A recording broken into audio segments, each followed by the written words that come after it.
ఈ కార్యక్రమాన్ని మీకు భక్తితో సమర్పిస్తున్న వారు కాంచీపురం వరమహాలక్ష్మి సేల్స్. శ్రీ సాయి సర్వస్వం వీక్షిస్తున్న సాయి భక్తులందరికీ సమర్థ సద్గురు సాయినాథుడి యొక్క అనుగ్రహం పరిపూర్ణంగా లభించాలని, సాయి కృప నిండుగా మెండుగా మీ అందరికీ అమృతంలాగా కురవాలని మనస్ఫూర్తిగా ఆశీర్వదిస్తూ సాయిబాబాను వేడుకుంటూ ప్రప్రథమంగా మీ అందరికీ భోగి సంక్రాంతి శుభాశీస్సులు శుభాకాంక్షలు తెలియజేస్తూ ఉన్నాను.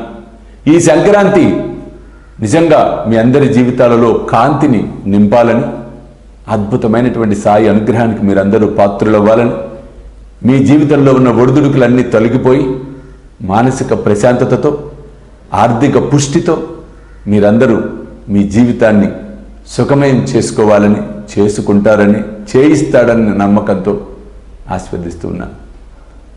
సంక్రాంతి పండగ అనగానే మనకి ముఖ్యంగా గుర్తొచ్చేది గొబ్బిళ్ళు, హరిదాసులు, ముగ్గులు, పతంగులు ఎగరేసుకోవటాలు, కొత్త బట్టలు, మంచి పరమాన్నం, కట్టెల మీద వండిన పాయసము, మంచి మంచి బొబ్బట్లు, గులాబ్ జాములు, కజ్జికాయలు, చూడండి అన్నీ గుర్తొస్తాయి.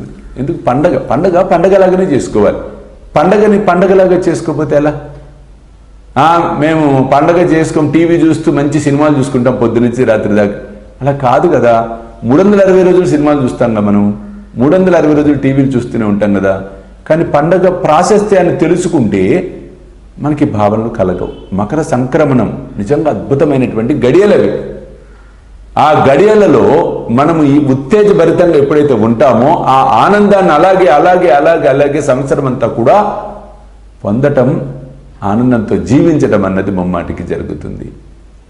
భోగి రోజు ఏం చేస్తున్నాం చూడండి, అన్ని కాల్చి భోగి మంటలు వేసుకుంటున్నాం. అంటే సంవత్సరం పాటు మన ఇంట్లో చెత్త ఏదైనా ఉంటే చెత్తను బయటపడేయాలి, పనికిరాని వాటన్నిటిని తీసేయాలి. ఎందుకు?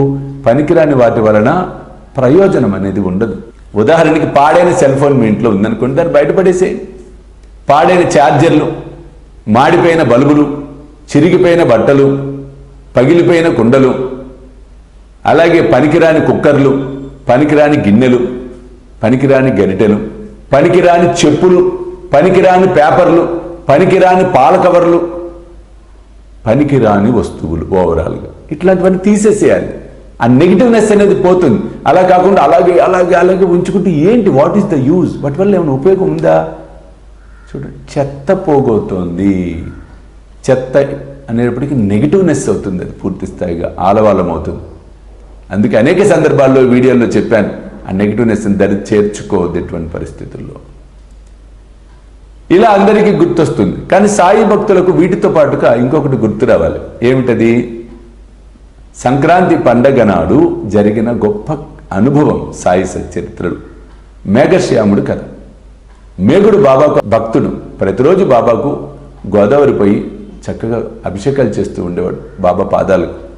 సంక్రాంతి పర్వదినాన జరిగిన అనుభవం, బాబా నీ శిరస్సు నుండి గంగాజలం అంటే గోదావరిని స్రవింప చేయాలనుకుంటున్నాను అన్నప్పుడు బాబా ఏమంటాడంటే, పాదాలకు చేస్తున్నావు కదరా, అవసరం లేదులే, గురు పాదాలే శ్రేయస్కరం అన్నాడు బాబా. లేదు బాబా, నేను చేయాల్సిందే అన్నప్పుడు, నువ్వు నా శిరస్సుపై జలమును పోసినప్పుడు నా తల ఒక్కటే తడవాలిరా, శరీరము తడవకూడదు అన్నాడు బాబా. భయం వేసింది మేఘుడికి. ఏమో ఇదంతా బాబా పరీక్షేమో, బాబా నువ్వు అన్నట్లే జరుగుతుందిలే అని వెళ్ళాడు. మన్నాడు గోదావరి జలాన్ని పట్టుకుని వచ్చాడు. బాబా సిద్ధమా అన్నాడు. మేఘా నువ్వు సిద్ధమా అన్నాడు బాబా. అంటే గుర్తు చేశాడు, శరీరం తడిసిందో చూసుకోరా అని. మేఘుడికి లోపల భయం. రాగి చెంబు తీసుకున్నాడు, వణుకుతోంది, నెత్తి మీద పోశాడు. అదేమిటో విచిత్రం, ఇక్కడ దాకా వచ్చి ఆగిపోతుంది, దారి కిందకి చుక్కలు పట్టల్లా. ఇంకొక చెంబు పోశాడు, చుక్కలు పట్ట. ఇది అందరి ముందు జరిగిన గొప్ప అనుభవం. ఇదేదో ఎవరో చూడండి కాదు, అందరూ చూశారు అప్పట్లో భక్తులు. అప్పుడు మేఘుడుల ఆనందం పెళ్ళుబుకి ఆ బిందె బిందె పైకెత్తి హరహర గంగే అని బాబా నెత్తిని పోసాట. పోస్తే తల ఒక్కటే తడిసింది. ధారగా శరీరం మీద నీరు ప్రవహించినా శరీరం తడవల, అలాగే స్కిన్ డ్రైగా ఉంది.